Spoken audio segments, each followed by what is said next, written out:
Would it be all right if Germany, for example, or the UK said, you can come, but for a price, and they set a price? There are costs for the marginal person coming into a society, and those costs have to be borne somehow. I think that there is a price. In fact, we know that there is a price.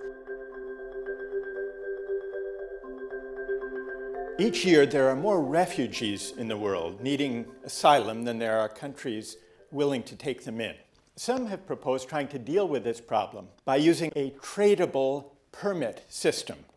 The countries of the world would get together and they would allocate quotas to each country for the number of refugees they would be expected to take in.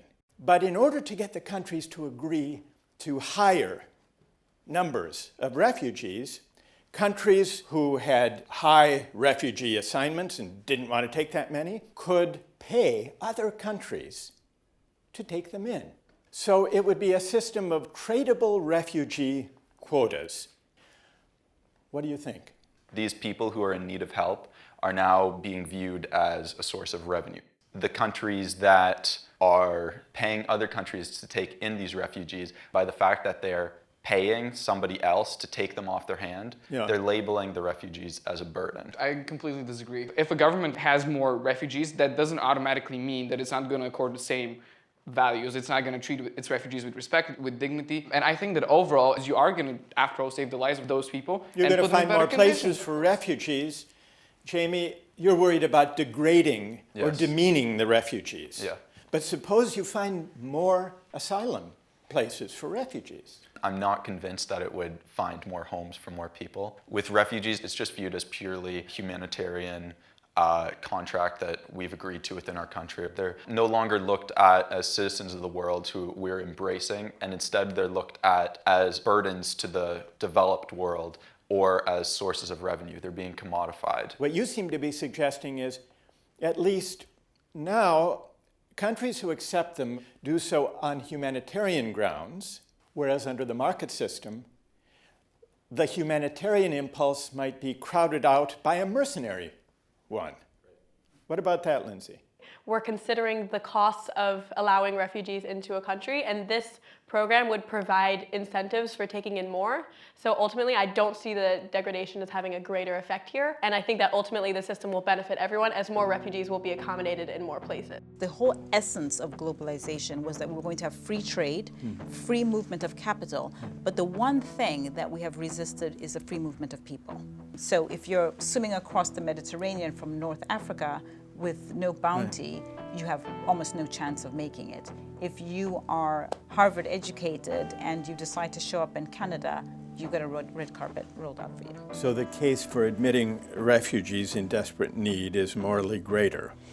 It's morally greater, not without its complications. My moral side says everybody should be allowed in the sense that we should not discriminate based on dollars. My economic, pragmatic, living in a capitalist world side says there are costs for the marginal person coming into a society. And those costs have to be borne somehow. I think what the refugee pressures are doing are teaching us that humans aren't commodities, and it's invalidating some of the underlying premises that relate to free trade, because there are costs when it happens to be humans, changes of traditions, changes in culture. Those are very, very, what you might call textured dimensions that are abstracted away from when people are treated as commodities. So you're bothered by the fact that this market mechanism might tend to commodify the refugees, change the way we view them and maybe even the way they view themselves. And they're not free to migrate to where they want to go. Right.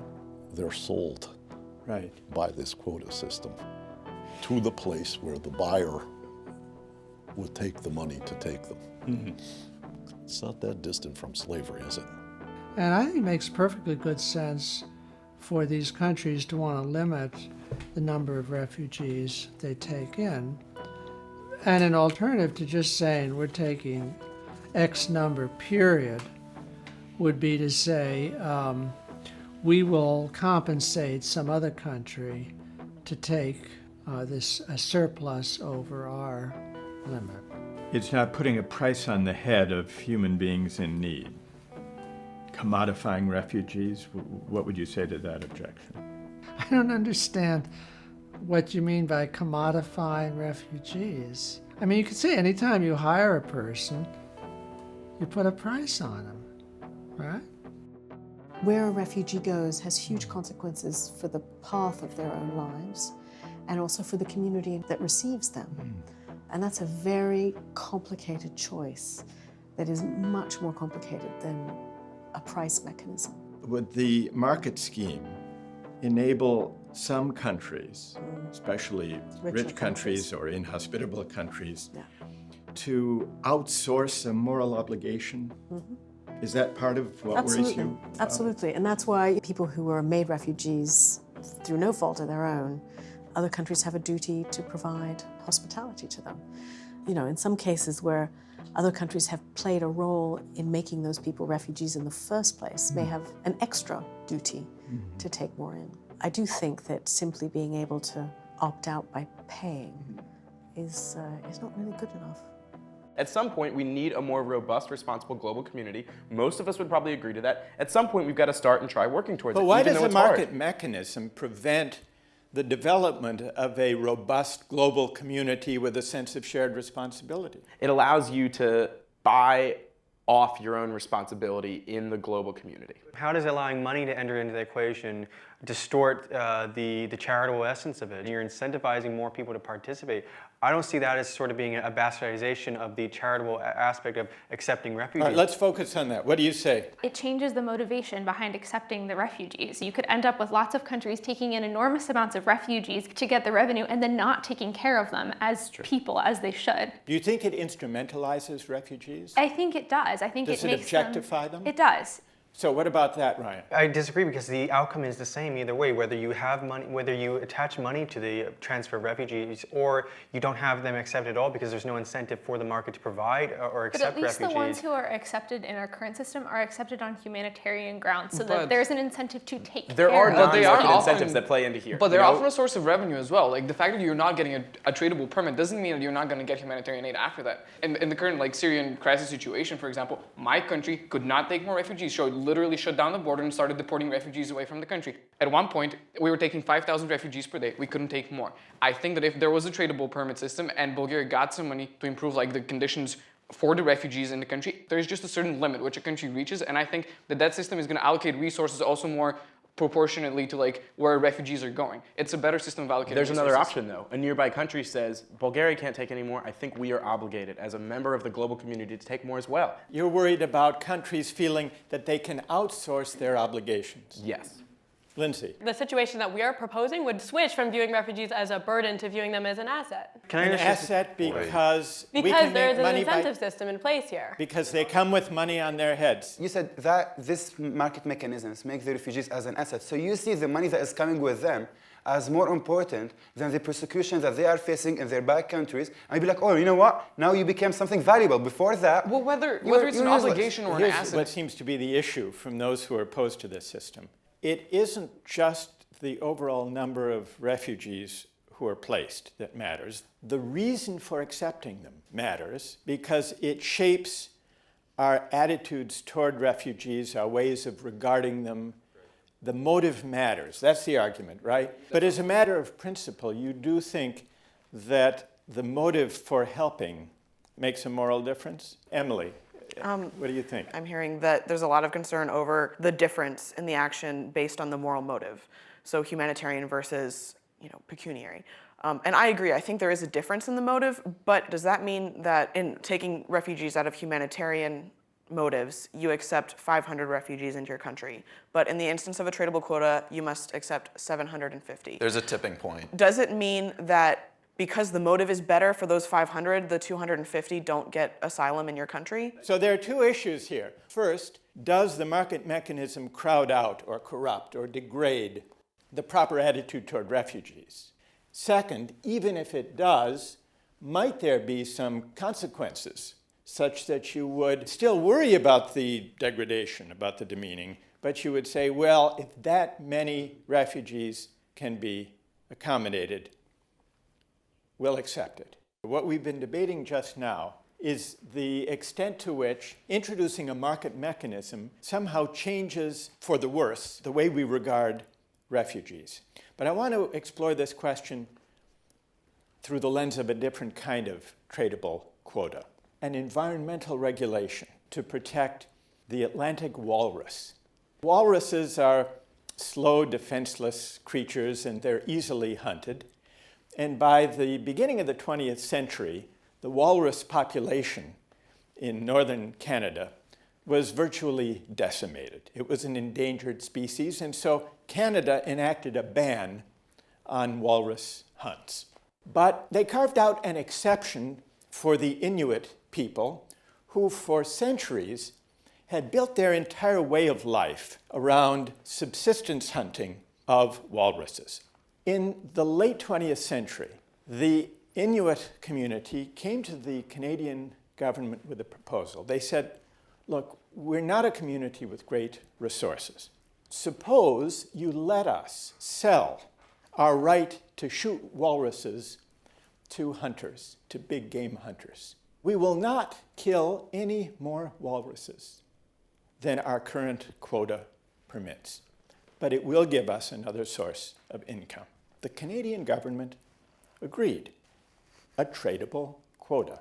If you were members of the Canadian Parliament and faced with the question whether to permit it, how many would vote yes? Matthew, you're unsure. Why? In introducing a market mechanism where they'd sell those rights, that's a betrayal of their tradition. So it betrays the original intention of their exception. But they're still using the walruses in every part of it, so their traditions are still preserved. It's just who's shooting the walrus. Which the material tradition is preserved in that they still have a connection with the walruses, but now they're using it in a way that wasn't originally intended. But shouldn't we leave it to their sovereignty? Yeah, who are we to tell them that they can't evolve as a society? And that Isn't that the decision we made when we made that exception for them? I think this is a very practical consideration. Like, if we assume that walruses are commodified, it's the same in both situations, but here, the motif is kind of different. In the first case, you have a motif which is preserving some cultural values, which I could accept.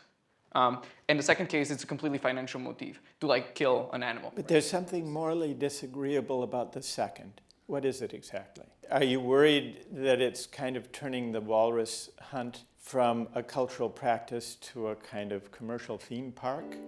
Almost, yeah. If you think that disrupting the lives of the Inuit people by stopping the walrus hunting is painful to those people, compensating them makes sense. If these people would rather have money than to hunt the walruses, one has to raise the question of how valuable it was to them, whether they're really so dependent or so spiritually connected to that custom of walrus hunting. So the spiritual connection that was being honored by the quota is called into question by the desire to sell it. To sell it. Instead of living it, yeah, they're trading it away. And perhaps the romance of the Canadian government honoring the Inuit people is investing in a spiritual practice that is no longer alive. Emily? I disagree, mainly because the number of walruses killed is the same. Part of the walrus is still being utilized by the Inuit people. The only difference I see here is that the Inuits have recognized that they have an asset, essentially, that they can say, okay, instead of me pulling the trigger and killing the walrus, I can sell this to somebody else who finds it really important to do this for some reason that I cannot comprehend personally. Well, wait. What do you think that reason is? How would you characterize it? I imagine that the reason is that there is perhaps some thrill associated with the act of shooting an animal that is endangered, which to me seems repugnant. Who am I to say to somebody else that that's something they shouldn't be able to do? And the outcome of this action is the same as if the permit hadn't been traded. You don't want to impose that judgment on others, but you find it repugnant. I personally do. I don't have any kind of facts to back that up, but my own personal feeling is that one should not want to shoot a living thing. And yet, people are willing to be driven up in a boat and to be given the chance to kill this walrus, which can't flee. You find there's something repugnant in that desire. I think there's a difference between the hunter who wants to pay for the permit and the Inuit who's killing it to subsist in their lives. I do find a difference between that, even though the end result is the same. The walrus is dead. What if the Inuits didn't kill it for subsistence? What if they killed it for sport? Would that change things? I think that there's a difference there because in that case, their culture does not revolve around the walrus's being. They don't, create tools or clothing or useful items around which their traditions are built. Josh, do you share Emily's moral queasiness? Oh, for sure, yes. And why? How would you articulate the reason for it? Because having the head of a walrus on your mantle doesn't really affect one's life as much as having to subsist on the existence of the walrus for your daily activities. Would you say that the desire to travel a great distance and to shoot an endangered species, would you say that's an unworthy desire, a base desire? While it's base, I still think it should be allowed. All right, but that's a further question. Yeah. But morally speaking, would you say that's a base desire? I would agree, yeah. You agree, Emily? At risk of making a lot of my friends at home mad, yeah. I would argue that a lot of the queasiness that we're talking about is morally irrelevant. I agree. I completely I disagree. think so. Morally irrelevant to what the law should be. Yes, to what the law should be, not social taboo. We Is can still it call them jerks morally and weirdos. relevant to how you judge this practice, Erica? You say it's morally irrelevant whether this is a base desire or a worthy one. I have no way to judge whether or not this desire is worthy. But what do you think yourself? I'm not really sure why anyone would want to, but I'm sure that they have their own reasons. So you find it eccentric, but not base or repugnant, to use Emily's term. I don't personally feel it's repugnant, but I think that's more a reflection of my character than the act itself. We have a market that is catering to certain desires, certain preferences, as all markets do. But in debating this, we find ourselves discussing the moral status of the desires that lie behind the market to shoot the walrus. And what's interesting is that certain preferences, certain desires that markets cater to are unworthy or base. Does that weaken the case for using markets in this domain? It definitely Josh? depends on what type of repugnant, because the value of human life differs from the value of the life of an animal. If this moral judgment happens to involve a situation in which the life, liberty, or property of another human is being infringed upon. But that's not the case here. That's not the case here, which is why I don't think it should be reflected in the law. The real question here is whether providing through the market mechanism of the tradable quota a new source of income for the Inuit is morally okay despite the fact that that added income depends on catering to a base desire on the part of the customers. Yeah, the customers, let's say that that's part of their culture, right? As long as it's not infringing upon the rights of other humans, I think their culture should be allowed to develop. You're not catering to simply the Inuits. You're catering to a certain other population, but you're keeping the quota the same, and you're allowing this trade to occur. And you're also improving the lives of the Inuits because their culture is developing. They need more money. They need more resources. So there's no downside. Or is there? Well, for example, encouraging bad attitudes toward the natural world. Because there's so much disagreement, I don't think it should be reflected in the law. And we're also keeping the quota the same. We're keeping our opinion of the walrus the same. Are we? Or are we promoting a different attitude toward the walrus? Because now it's the object of this base or perverse desire to shoot them.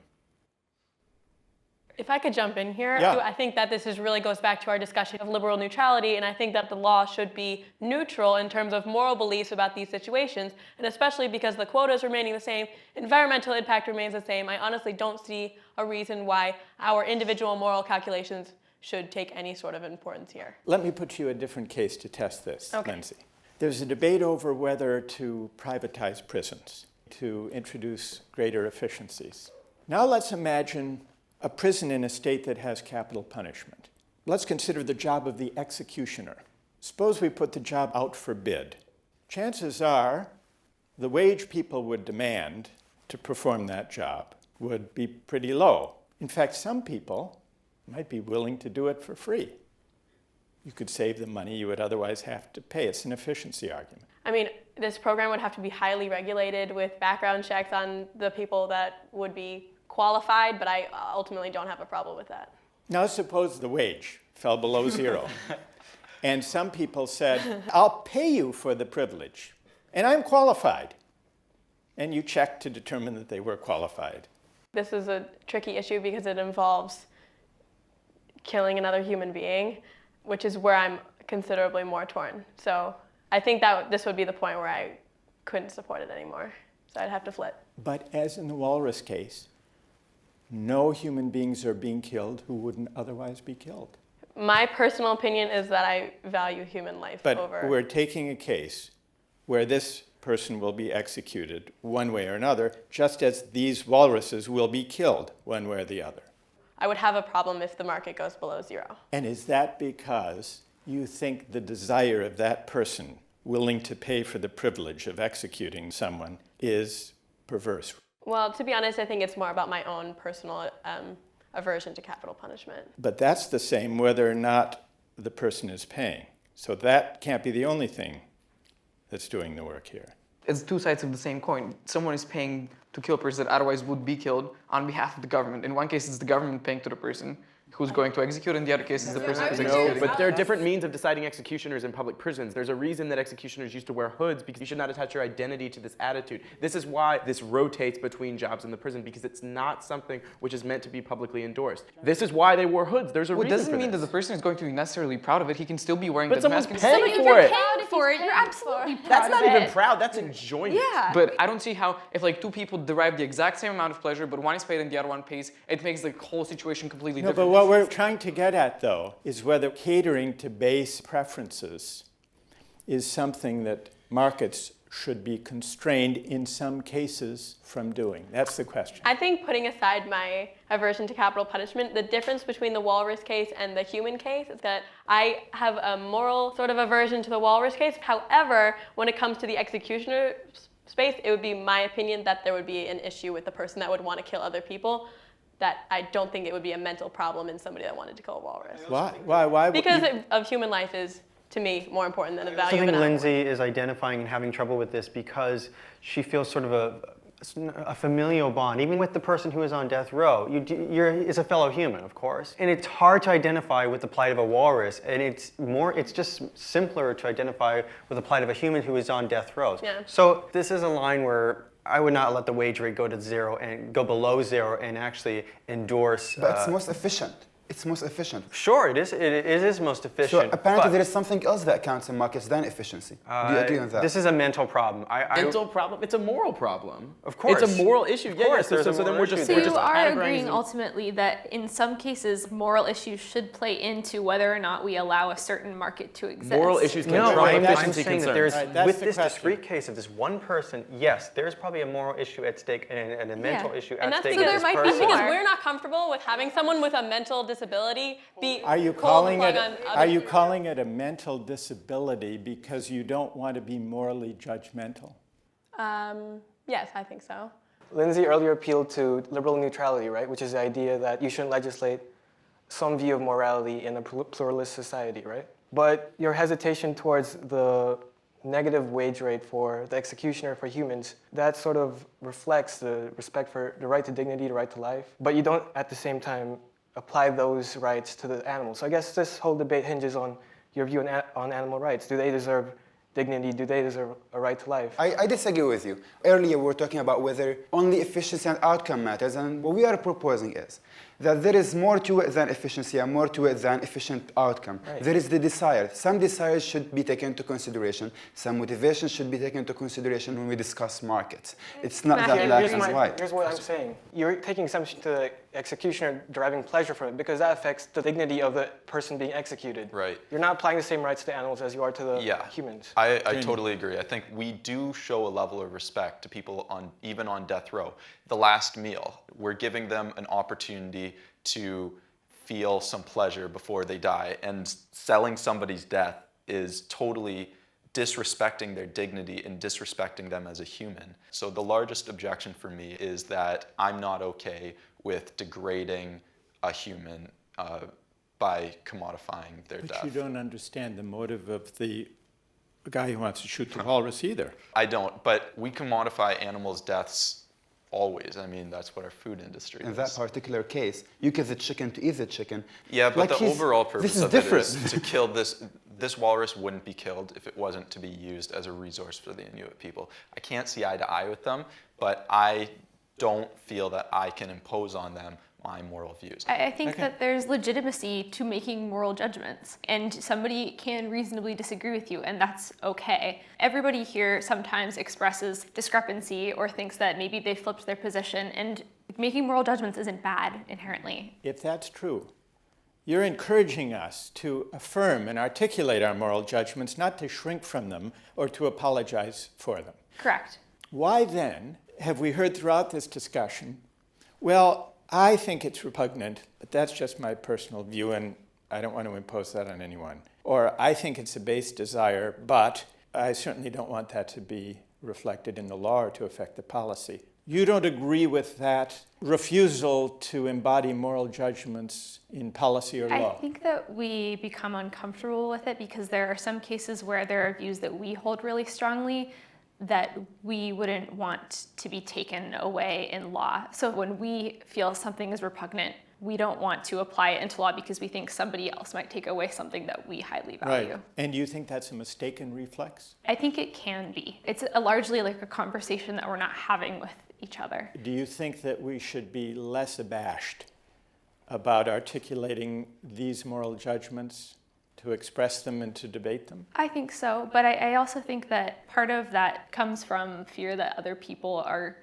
going to be unkind to you when you're having these kinds of debates, which is something that I think everybody has probably experienced. You know, you express a moral view and then somebody comes back at you with, you know, you're a terrible person, and nobody wants that to be the conversation. They might say you're being judgmental. Yeah, exactly. And when someone says that to you, what's your reply? I mean, that hurts me. It makes me feel bad, like I'm just trying to have a conversation. I would say you are right, I'm judgmental. And I think not having moral judgments as a whole is disadvantageous, not only for me, but also for society there as is a whole. a huge difference between what should be legal and what should be, I think, what should be like moral. Like, I think some stuff are just shall not be tolerated. Exactly, but that's where the difference between legality and morality comes from. We might dislike something, like for example, I dislike the killing of the walrus. I would not make it illegal. We've gotten into this discussion about the status of moral judgments in relation to law, discussing markets. And what this suggests is that part of the appeal of markets and market mechanisms, beyond the efficiency that they serve, is that markets seem to spare us the need to engage in moral judgments and moral arguments about how to value goods and about how to evaluate the preferences that customers bring to the marketplace. That's part of the appeal of markets. I'd like to test this from another angle. Many schools struggle to motivate kids to work hard, to study hard, especially kids who come from families that didn't encourage studying and learning. So some economists have proposed that schools offer cash incentives to motivate academic achievement, cash rewards for good grades or for high scores on standardized tests. They've tried this in New York, in Chicago, and Washington, $50 for an A, $35 for a B. In Dallas, Texas, they have a program that pays second graders $2 for each book they read. Now, let's suppose that you were the superintendent of schools at a big school district, and this proposal came to you to pay the kids, let's say, to read books or to get good grades. How many of you would be in favor, and how many would be against? How many would reject this out of hand? Emily, you're not sure. You should want to do well in school. This is something you should strive for, regardless of whether or not you receive financial rewards for every book you read or every A you receive. Josh? My hesitation is if we were to take that away suddenly, whether or not they would have continued to learn without the monetary incentive afterwards. If people could recognize that, you know, sometimes learning is fun, even though there's work involved with it, then that could be a worthy investment because it wouldn't have to continue. Getting them to think that reading could be an enjoyable way to spend your time. Even if the books were very short, that might be encouraging them to read long books, right? They get to like books. Suppose the impact was to teach kids that reading is a chore to be done for pay. It depends on whether they enjoy the books. If they enjoy the book, they will become encouraged to read without compensation. If they don't enjoy it, then nothing's going to do anything for them. My preference, obviously, would be to see a world where people didn't need to get paid for things that we think that they would want to be motivated to do anyway. And I think the question is really about living standards and ultimately economic progress, because obviously there are societies where we wouldn't be able to generate the funds to encourage people to go to school, etc. Because it's too expensive? It's too expensive. But is there any other objection? In the context of a capitalist money world and in a world where people feel that their freedoms need to be preserved, I think that for societal good, I can see why using incentives might be appealing. Do you worry that paying kids to read will get them to read for the wrong reason? Will crowd out the intrinsic love of reading? There's reading and there's reading. There might be people who game traversing through books to get cash, which isn't really reading. Just spelling a word. I have a 4-year-old right now. What's that word, Daddy? What does that mean? When that comes out and it's part of our connection, I think it's very interesting. There's a lot of interesting work that's done about the difference between learning from a person when you're young and learning from an iPad. They showed the children working with the person. Then they break, come back, take a test, and they retain everything. The next group of children, they show them with the iPad, getting the same lecture. They take a break, come back, and they retain nothing. So I think there's something about the heart connection that matters to learning. I don't think you can do that with price signals. You know, it's very easy to say people should love learning when you're from a family with, people that, encouraged you and you've gone to a good school and so on. But so many people throughout the world that haven't had this support and they don't see learning in that way. For me, whilst it sort of cheapens learning somewhat, the actual utility and the overall outcome created by incentivizing children in this way is positive overall. So it cheapens learning by substituting a lower motivation.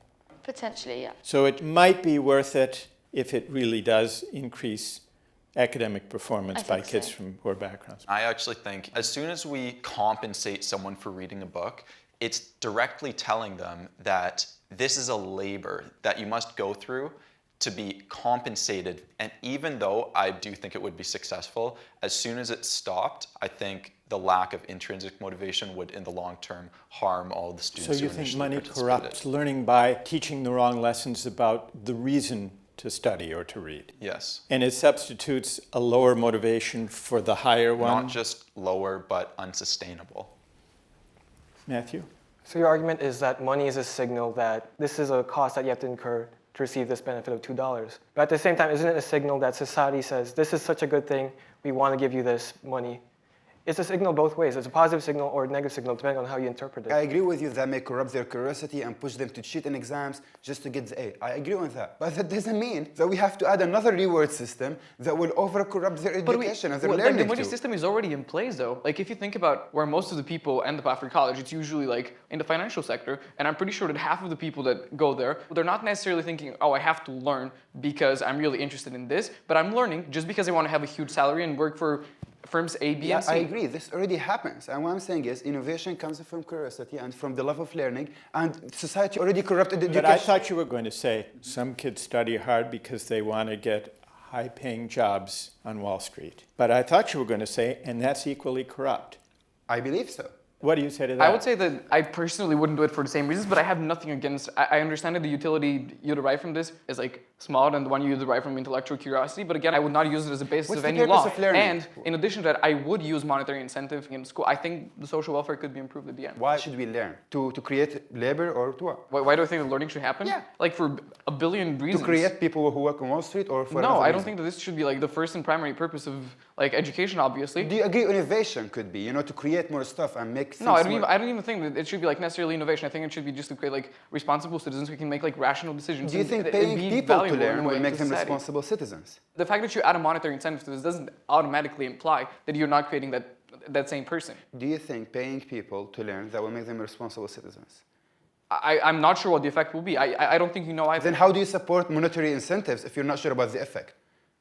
Just because obviously the current system is failing in some respects. So we make it fail more? No, we are not sure if it's going to fail or not. We can try it. And if we just abstract ourselves from this situation, like social psychology shows that this completely fails. Like monetary incentives don't work. Exactly. Then why are you supporting them? Here the question is completely different. It's just what's the morality behind this? And I don't see any like specific problem. But isn't part of the moral calculus whether or not it works? Oh, well, No, we've said that. We've said that. We would try. There's possibly a problem in the long term, but they may think this is wonderful and the money may become irrelevant. No, so we just don't know. They will learn to get it done. What if, after we took away the incentive, they still valued the learning? What if it was just a temporal thing? You can pay up to like 2nd to 4th grade or something and get people literate. And then realized, oh, I like to read. And then they got hooked for the love of it. They got hooked on reading. I think starting out from a position of I'm paying you to do this, you tell a kid, well, you have to sit here and do this. But don't worry, like if you do a good job, you'll get a reward. It's the same thing of paying your kids to clean the dishes, like do things that they should be doing anyway. You are doing it in a way. Like if you tell your kid, unless you do your homework or you get an A on this test, I'm not going to give you money to go out with your friends this weekend, is the exact same situation. I was really on the fence about this, but where I've been in favor of markets in our previous discussions have been between two consenting adults making rational decisions. In this case, though, I have to agree with you guys because I believe that when you take it down to 2nd graders, I don't believe that they have the agency to make these transactions, which is why I do believe that exactly what you're saying, that it corrupts curiosity. Erica. With this kind of program, we're putting in place an extrinsic motivation that has the potential to remove any sort of intrinsic motivation for learning, and a program that will also stop after these kids stop being in school, and this could cause problems in the future. And I see this also as being the difference between someone working hard, let's say in college, for the love of learning or to get a good job. That motivation is extrinsic, but it is also not temporary. It will always be the case. We've been looking at a range of cases involving the use of market mechanisms. And the main arguments in favor of market mechanisms are efficiency arguments, increasing productivity, promoting the general welfare. But alongside efficiency, and alongside even the fairness consideration people have raised before, is now a third consideration, the expressive dimension of markets. These are cases where it seems that introducing a cash incentive or a market mechanism, a tradable quota, may change the meaning of the goods being exchanged or the social practices being governed. If this is right, if markets have an expressive meaning, if they don't simply allocate goods, then one assumption common to much economic thinking has to be reconsidered. Some economists assume that markets are inert, that they are neutral mechanisms, that they don't change or taint the character or meaning of the goods they exchange. Perhaps it's true that markets are inert if we're talking about material goods, cars, flat-screen televisions. Subjecting those things to buying and selling may not change their value or their meaning. But when we're talking about ways of protecting the environment or providing refuge for people who are persecuted, or deciding how to motivate teaching and learning, in these social and civic domains, it may very well be the case that introducing cash incentives or market mechanisms crowds out certain non-market motivations and norms worth caring about. And if that's true, then deciding where markets serve the public good and where they don't belong may require us to engage in contested moral argument about the right way of valuing goods and social practices. Arguments that we resist sometimes because we know they're controversial, but arguments that we may not be able to avoid.